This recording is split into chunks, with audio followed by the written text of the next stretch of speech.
Nah, terus ini burung gulemot memiliki telur berbentuk seperti buah pir nih, burung gulemot.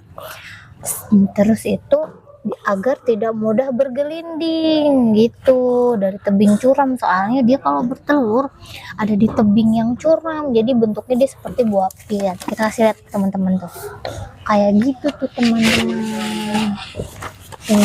Ya kan? Ada yang mau lihat apa lagi? Sini atau ada sini? Kagak mau apa ya? Mana?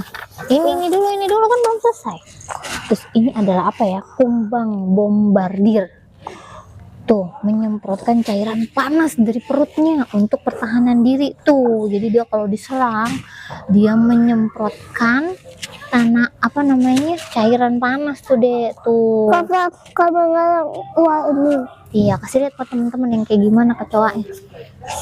Tuh, kayak gitu.